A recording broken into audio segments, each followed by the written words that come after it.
Le soleil brillait de mille feux. Un jeune garçon nommé Kwame rentrait de l'école. Il vivait dans un petit village niché près de la vibrante ville d'Accra, au Ghana. L'air bourdonnait du chant des cigales et des bruits lointains de la ville. Kwame adorait explorer. Aujourd'hui, il s'aventura hors du sentier, attiré par l'inconnu. Au cœur de la brousse, caché parmi des hibiscus éclatants et des frangipaniers parfumés, se trouvait un bois sacré. Les anciens mettaient en garde contre ces secrets. Ils parlaient d'esprits anciens et d'énergie puissante. Mais Kwame, poussé par la curiosité de sa jeunesse, s'approcha. Il ressentit une douleur soudaine et aiguë à la main. Une araignée, petite et irisée, s'enfuit. Kwame ne le savait pas encore, mais ce n'était pas une araignée ordinaire. C'était Anansi, l'esprit farceur du folklore africain, un tisseur d'histoire et un gardien de la sagesse. La morsure le picotait, une étrange chaleur se répandant dans ses veines. Il courut au village, la rencontre laissant une marque indélébile sur son âme. La peur se transforma en fascination, alors que Kwame observait les changements dans son corps. Il était plus fort, plus rapide. Il pouvait escalader les murs comme un gecko, sa prise incroyablement forte. Il ressentait un étrange lien avec le monde qui l'entourait, une conscience accrue de chaque bruissement et de chaque pépiment. La morsure de l'araignée, autrefois source de peur, était maintenant un cadeau, une vocation. Les années passèrent. Kwame grandit, le souvenir de la morsure de l'araignée toujours présent. Il déménagea dans la ville animée d'Accra, un lieu où les traditions ancestrales rencontrèrent le pouls de la vie moderne. Il devint ingénieur, fasciné par la fusion de la technologie et de la tradition. Il construisait des appareils ingénieux, inspirés par l'ingéniosité de ses ancêtres.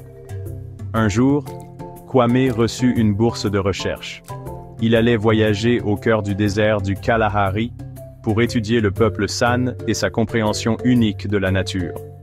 Le Kalahari, un lieu d'une beauté austère et aux conditions impitoyables, était un monde loin des rues animées d'Accra.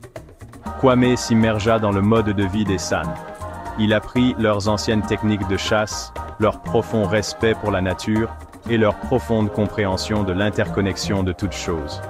Il écoutait leurs histoires autour de feux crépitants, des histoires de courage, de résilience et de l'équilibre délicat entre l'humanité et le monde naturel. Il apprit le monde des esprits, les ancêtres qui veillaient sur eux, et l'importance d'honorer le passé. Les recherches de Kwame ont révélé une grotte cachée remplie d'anciennes peintures San. Ce n'étaient pas seulement des représentations d'animaux et de chasse, mais des histoires, des légendes et des connaissances transmises de génération en génération.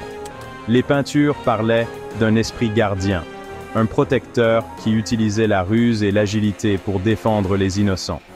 En étudiant les peintures, Kwame ressentit une vague de familiarité. L'araignée, Anansi, apparaissait encore et encore, sa toile étant un symbole d'interconnexion et de l'équilibre délicat de la vie. Kwame réalisa que ses pouvoirs n'étaient pas seulement physiques, mais un héritage transmis de génération en génération, une responsabilité de protéger et de servir. Soudain, le sol trembla. Une secousse, profonde et puissante, ébranla la grotte ancienne. La poussière et les débris tombèrent drus comme de la grêle, alors que Kwame s'échappait de justesse. En retournant précipitamment au village, il trouva le chaos. La secousse avait perturbé le fragile équilibre de la nappe phréatique, source de vie de la communauté du désert.